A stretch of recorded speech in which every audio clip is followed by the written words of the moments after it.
கிறிஸ்துவுக்குள் அன்பானவர்களே, நம்முடைய ஆண்டவரும் இரட்சகருமான இயேசு கிறிஸ்துவின் வல்லமையான நாமத்தில் உங்களை வாழ்த்தி வரவேற்கிறோம்.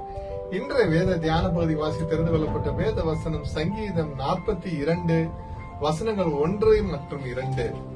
மானானது நீரோடைகளை வாஞ்சித்து கதறது போல தேவனே என் ஆத்மா உம்மை வாஞ்சித்து கதறுகிறது. என் ஆத்மா தேவன் மேல், ஜீவனுள்ள தேவன் மேலேயே தாகமாய் இருக்கிறது.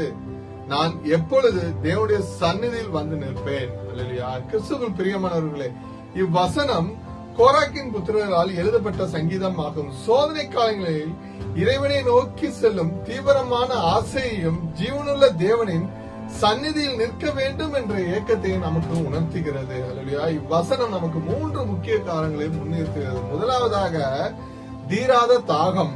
ஒரு மான் கடும் வெயிலில் அல்லது தாகத்தில் தவிக்கும் போது நீரோடை கண்டடைய எவ்வளவு துடிக்குமோ அது போன்ற ஒரு தீவிரமான ஏக்கத்தை சங்கீதக்காரன் இவ்வசனத்தில் வெளிப்படுத்துகிறார்.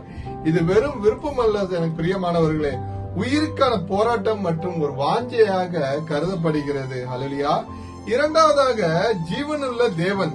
சங்கீதக்காரன் உயிரற்ற சிலைகளையோ அல்லது சடங்குகளையோ தேடவில்லை, மாறாக ஜீவனுள்ள தேவனோடு உறவு கொள்ளவே துடிக்கின்றார். அல்லேலூயா. உயிருள்ள ஒருவருக்கே நம் உணர்வுகள் புரியும் என்பதில் அவர் உறுதியாக இருக்கிறார். ஆமென். நாம் வேண்டுகிற தேவன் உயிரற்ற கல்லையோ மண்ணையோ அல்ல. எனக்கு பிரியமானவர்களே, நமக்கு இருக்கிறாராவே இருக்கிறேன் என்று நமக்கு வாக்குரைத்த உண்மையுள்ள தேவனை நாம் பற்றிக் கொள்ள வேண்டும். சன்னிதானத்தின் ஏக்கம். மூன்றாவதாக, சன்னிதானத்தின் ஏக்கம்.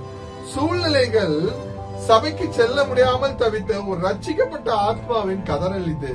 நான் எப்போது அவர் முன்னிலையில் போய் நிற்பேன் என்ற கேள்வி தேவனின் சமூகத்தில் கிடைக்கும் அமைதிக்காக அவர் எவ்வளவு இயங்குகிறார் என்பதை நமக்கு இங்கு சுட்டி காட்டுகிறது. ஆமென்.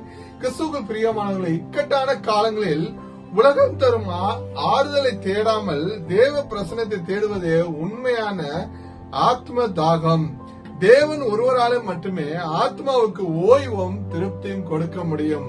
அல்லேலூயா. கிறிஸ்துவுக்குள் பிரியமானவர்கள், அநேக நேரங்களில் நாம் உலக பிரகாரமாக ஒரு ஆறுதலை தேடி ஓடிக்கொண்டிருக்கிறோம். ஆனால் எப்போது நம் தேவ பிரசன்னத்தில் வந்து நிற்கிறோமோ அந்த நேரத்தில் தேவன் நமக்கு விடுதலை கட்டளையிட வல்லவராய் இருக்கிறார்.